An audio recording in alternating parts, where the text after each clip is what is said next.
Bonsoir frères et sœurs, bonsoir. Je voudrais vous partager encore une expérience que le Seigneur nous a permis de vivre aujourd'hui à Châtelet-Léal. Alors on est parti évangéliser et aujourd'hui on était en bon groupe et dès notre arrivée en fait le Seigneur nous a fait un petit clin d'œil. On a vu un frère qui était tout seul mais qui évangélisait. Après on l'a approché, on a parlé avec lui, il nous a beaucoup encouragé. Il disait que oui, qu'il croit que même si on ne voit pas beaucoup de gens prêcher, l'évangile continue d'être annoncé. Le Seigneur trouvera toujours des personnes à qui il mettra à cœur en fait de sortir de leur zone de confort et d'aller parler, d'aller prêcher l'évangile, le véritable, pas le dilué, mais l'évangile authentique. Parle de repentance, de nouvelle naissance en fait et de vie de consécration, vie de disciple en fait. Et après avoir discuté avec le frère, il s'appelait frère Alexandre, mais on a prié et on a remis le moment à Dieu tout simplement pour qu'il conduise.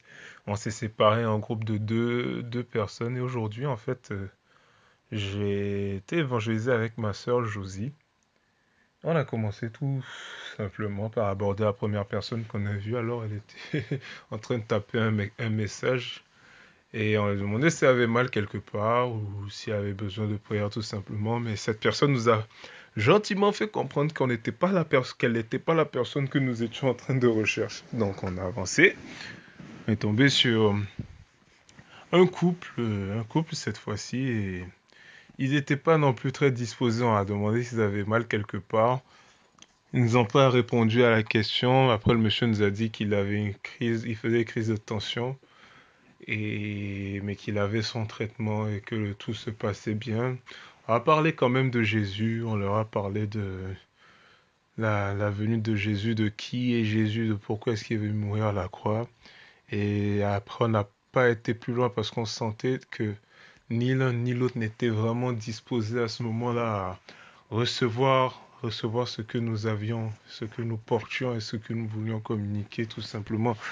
Et ensuite, tout simplement, on abordait les gens, on abordait les gens les uns après les autres. Alors, à la place à Châtelet, là-bas, il y a des places où les gens sont assis. Du coup, on est allé vers les autres personnes. Et le monsieur qui suivait, en fait, et lui parlait anglais, parlait pas du tout français. J'ai eu à lui, comme il était très, par contre, très ouvert, il écoutait vraiment. Il n'avait pas besoin de prière, de guérison ou de sujet de prière, simplement, mais il a été très ouvert, je sais. Il m'avait expliqué pourquoi d'ailleurs, mais là je m'en rappelle pas. Il m'avait expliqué que grosso modo que lorsque il voyait les gens prendre la peine d'évangéliser, il faisait toujours tout son possible pour écouter en fait. Et ça m'avait étonné, ça m'avait surpris. Donc on a parlé vraiment en anglais, je lui ai parlé de ce que le Seigneur a fait dans ma vie, ce qu'il a changé en fait, de ce que cela veut dire que de recevoir l'Esprit, de marcher selon l'Esprit en fait. J'ai parlé de salut et de la repentance et il a écouté de bout en bout et à la fin il m'a remercié parce que je lui ai expliqué que voilà, que on pouvait essayer de faire les choses par nous-mêmes mais que cela ne satisfait pas en fait la justice de Dieu et que c'est Dieu vraiment qui a pourvu en fait à sa justice en faisant mourir Jésus-Christ à la croix, de manière à ce que nous puissions être justifiés. Alors, il m'a remercié tout simplement pour les paroles qu'on avait pu échanger et on continuait. Et pendant que moi je parlais avec ce monsieur, en fait, ma sœur Josie parlait avec un autre jeune homme, juste à côté, en français. Donc, il s'appelle Samuel. Et dans la discussion, en fait, on va s'apercevoir, il va nous confier en tout cas que il connaissait déjà, on voyait bien qu'il croyait en Dieu, mais il y avait comme une forme de religiosité dans l'échange. En fait, il va finir par nous faire comprendre qu'il est fils de pasteur, en fait, et il avait des questions, pas mal de questions sur marcher avec Dieu, mais ne pas pécher. Il se disait c'est impossible de ne pas pécher. Et là, on est intervenu pour lui dire que déjà dans la situation, dans l'état de nature adamique, ce n'est pas possible en fait de dominer sur le péché, que c'est vraiment pour résoudre le problème, que ce qui empêche Dieu d'être en relation avec nous, c'est le péché et il n'y a que Dieu qui peut résoudre le péché en fait et que cela ne consiste pas à faire en fait des bonnes œuvres. Expliquer que même que le premier pas qu'il devait faire, c'est la repentance, en fait. Venir à Dieu tel qu'il est, reconnaître qu'il est pécheur, mais demander à Dieu de le sauver, de le pardonner à cause de ses péchés, en plaidant, en fait, le mérite de la crucifixion de son fils Jésus, afin que nous soyons pardonnés, afin que nous soyons réconciliés avec lui. Quand on lui a parlé de ça, il était vraiment très attentif et on a dû passer plus de 30 minutes avec le jeune frère Samuel. Et vraiment, je rends gloire à Dieu parce que nos témoignages l'ont édifié pendant qu'on était en train de parler avec ma sœur Josie. euh, une autre sœur est arrivée. Elle venait pour la première fois. Elle s'appelait Marie. Elle venait parce qu'elle avait trouvé en fait le contact de ma sœur Josie sur la map de The Last Reformation. Et elle voulait venir à une évangélisation pour voir comment ça se faisait. Elle avait dans son cœur le désir d'être kickstarté aussi. Et au moment qu'elle est arrivée, elle nous avait en train de parler avec cette personne de paix qui était Samuel. Et Samuel, en fait, avait tellement de questions, mais le Seigneur permettait simplement qu'on lui réponde. On avait comme des réponses pour lui. C'était soit des paroles de la Bible, soit c'était nos témoignages à nous, l'œuvre que le Saint-Esprit a fait en nous pour ôter le goût pour le péché. On a parlé de la haine du péché qui était imprimée dans nos cœurs par par Dieu tout simplement parce qu'il nous communiquait sa nature et de fil en aiguille, on lui a parlé de tout ce qu'il fallait.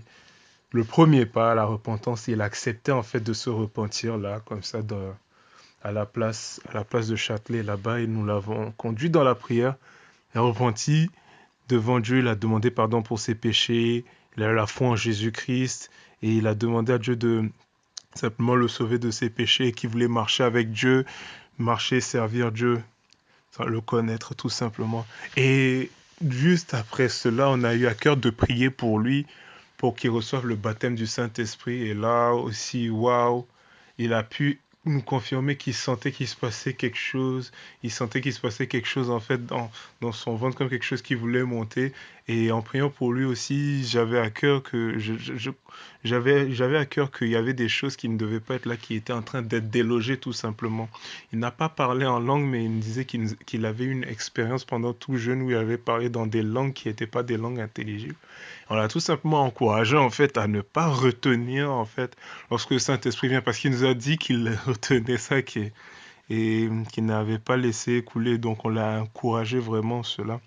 Se prendre aussi le temps d'enseigner hein, lorsqu'on est dans les rues comme ça, de conseiller, de lui recommander les choses qu'il faut faire selon la vérité.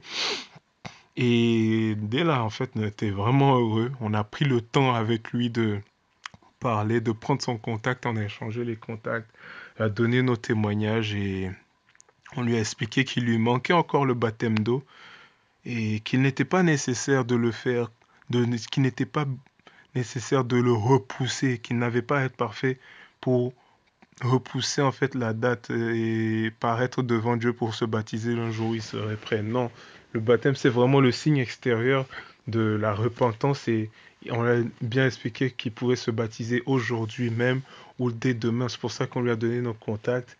Et s'il a vraiment à cœur, nous, ce qu'on voulait lui communiquer, c'est cela, ne pas lui prêcher un évangile de moitié, simplement un évangile partiel, mais lui communiquer toute la vérité pour être complètement né de nouveau en fait. Il faut qu'il ait le baptême du Saint-Esprit, il faut qu'il ait le baptême d'eau, il faut que il faut qu'il ait aussi la repentance et la foi en Jésus-Christ.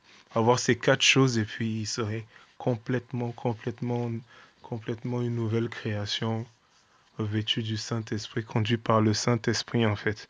Et Dieu nous a fait la grâce de tomber sur ce frère aujourd'hui qui s'est repenti. Alors, des fois, pour nous, ça ne paraît rien, mais aux yeux de Dieu, il y a vraiment plus de joie pour ce jeune frère Samuel que pour 99 autres personnes aujourd'hui sur la place de Châtelet qui estimaient ne pas avoir de besoin de repentance. Et vraiment, grâce à Dieu parce que on s'est vraiment retrouvé entre nous lorsqu'on parlait après avoir vu le frère à se dire que nos témoignages lui ont vraiment parlé. On avait l'impression que chacun ce qu'on avait pu vivre venait en réponse en fait au jeune Samuel, au frère Samuel, et on rendait tout simplement gloire à Dieu.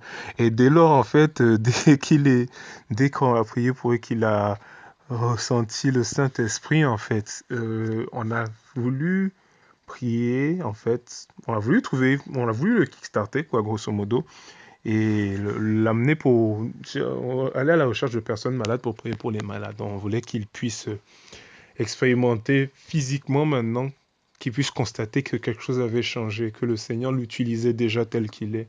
Alors malheureusement, il nous a dit qu'il devait aller manger parce qu'il avait derrière des devoirs qu'il fallait qu'il fasse, donc il nous a laissé là.